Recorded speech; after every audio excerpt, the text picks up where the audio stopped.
Tempos sombrios. Leitura bíblica. Livro do profeta Ezequiel, capítulo 1, versículos 1 a 3. A palavra diz: no 30º ano, no 5º dia do 4º mês, estando eu no meio dos exilados, junto ao rio Quebar, os céus se abriram e eu tive visões de Deus. No 5º dia do referido mês, no 5º ano de cativeiro do rei Joaquim, a palavra do Senhor veio expressamente a Ezequiel, filho de Buzi, o sacerdote, na terra dos caldeus, junto ao rio Quebar. Ali a mão do Senhor esteve sobre ele. Uau! Olá, graça e paz, meu irmão e minha irmã. Estamos iniciando Orando em Família, o encontro com Deus através deste devocional. Este é um momento de fortalecimento da nossa saúde física e espiritual, um momento para angariarmos conhecimento para a criação de nossos filhos e blindar o nosso relacionamento. A minha recomendação é que todos tenham em mãos bloco de anotação, caneta ou lápis. A Bíblia é tão importante quanto a sua leitura diariamente nos traz refrigério para a alma, sabedoria, sobretudo nos aproxima de Deus, fortalecendo assim a nossa fé e esperança. Estamos iniciando o 8º módulo, falando sobre quando tudo parece perdido, meditando no livro do profeta Ezequiel, capítulo 1. O versículo em destaque encontra-se no livro de Ezequiel, capítulo 1, versículo 1. A palavra diz: os céus se abriram e eu tive visões de Deus. Tempos sombrios. Preste atenção. Hoje iniciamos uma jornada fascinante no livro do profeta Ezequiel.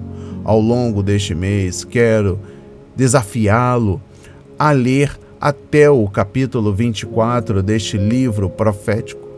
Em meados de agosto, você será convidado a concluir a leitura. Vamos juntos? Ezequiel foi um jovem sacerdote, contudo, parece que não pôde exercer seu ministério no templo de Jerusalém como fizera seu pai.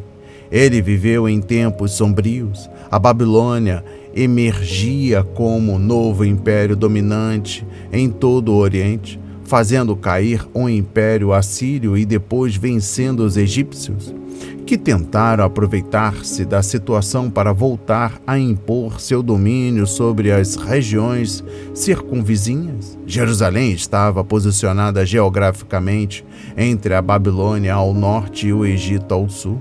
Os judeus já haviam declarado lealdade ao rei babilônico Nabucodonosor em 605 a.C. Contudo, em uma tentativa mal sucedida do Egito de enfrentar um novo império, Judá se aliou a eles. Nabucodonosor enviou tropas contra Jerusalém e a subjugou em 597 a.C. O rei Joaquim, citado em nossa leitura, e cerca de 10.000 judeus, conforme 2 de Reis, capítulo 24, versículo 14, dentre os quais o sacerdote Ezequiel, foram exilados na Babilônia. Lá eles se uniram a outros que já haviam sido deportados. Foi nesse tempo de guerra, instabilidade, dúvidas acerca do futuro, em uma terra distante, longe do templo, que o profeta Ezequiel teve visões de Deus. Ele não exerceria sua função sacerdotal, pois ela estava ligada ao templo, mas Deus o usaria como profeta para anunciar sua palavra aos exilados e aos que permaneciam em Jerusalém. Sim, os tempos eram sombrios, mas Deus não estava alheio, ausente ou calado. Algo ainda pior estava por vir.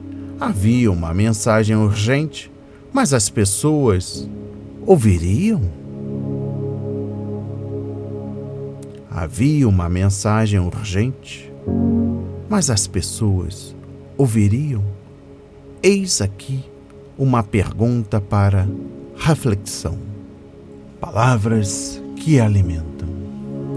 O livro de Ezequiel pronuncia julgamentos sobre Israel e nações vizinhas, mas também fornece uma visão do reino milenar futuro que complementa e contribui para a visão de outros textos do Antigo e Novo Testamento. O livro não só apresenta uma imagem marcante da ressurreição e da restauração do povo de Deus, conforme Ezequiel capítulo 37, ele também oferece aos leitores, como você e eu, uma visão do templo reconstruído em Jerusalém, com o retorno da glória de Deus e a sua habitação. Esta última sessão da profecia de Ezequiel guarda uma expectativa de adoração do povo depois da volta de Cristo no fim dos tempos, quando ele governará Israel e as nações do seu trono em Jerusalém durante o seu reinado de 1000 anos. Irmão, qual é a ideia principal da mensagem de hoje? Deus não exilou os israelitas somente para puni-los, meu irmão, minha irmã.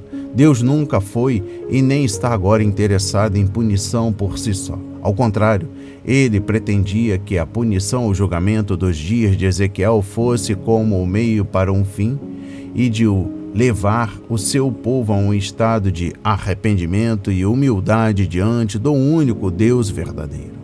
Eles tinham vivido por tanto tempo em pecado e rebelião, confiantes em sua própria força e nas nações vizinhas, que precisaram de Deus para lembrá-los de sua natureza santa e da identidade humilde deles de uma forma mais dramática. Depois de séculos de avisos, mensagens proféticas e invasões, Deus decidiu que uma ação mais significativa seria necessária. Ele teve que retirar as pessoas de sua terra prometida. Irmão, como colocar em prática a mensagem de hoje e daqui para frente? Todo o ministério profético de Ezequiel focava em torno da pequena comunidade exilada em Tel Abib, um povo desarraigado de suas casas e meios de subsistência para viver seus dias em uma terra estrangeira. Você pode imaginar os sentimentos de desorientação e confusão que acompanharam essas pessoas? Apesar de muitos dos exilados estarem diretamente envolvidos no comportamento pecaminoso que lançou ao julgamento de Deus, aquilo não iria impedi-los de se perguntarem por que tudo isso estava acontecendo com eles. Às vezes, nós nos encontramos nessa situação também, perguntando por que, Senhor?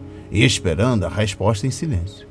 Os exilados tiveram que esperar 5 anos para que Deus enviasse Ezequiel, e quando Deus fez isso, seu profeta tinha uma mensagem que as pessoas provavelmente não queriam ouvir.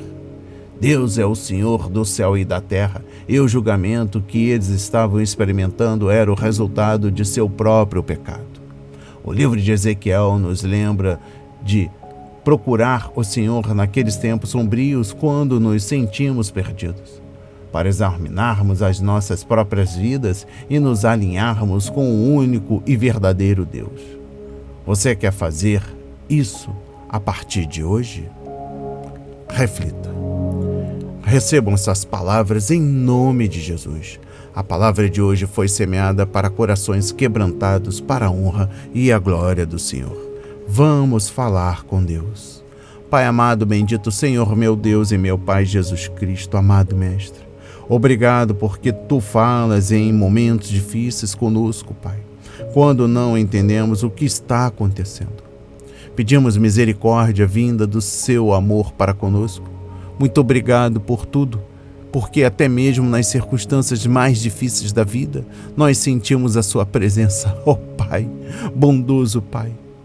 Que neste tempos sombrios sejamos fortalecidos, que venhamos angariar conhecimento, que sejamos capazes de fortalecer aqueles que estão também passando pelas circunstâncias difíceis da vida, e que aqueles que agora neste exato momento possam crer que Tu és o Deus das causas impossíveis. E assim o glorificamos em nome de Jesus. Amém. E graças a Deus, graças a Deus, graças a Deus. Não hesite, compartilhe, deixe seu like, seu comentário, se inscreva em nosso canal, ative as notificações, nos recomendem, compartilhe ao máximo. Até o próximo encontro, para a honra e a glória do Senhor.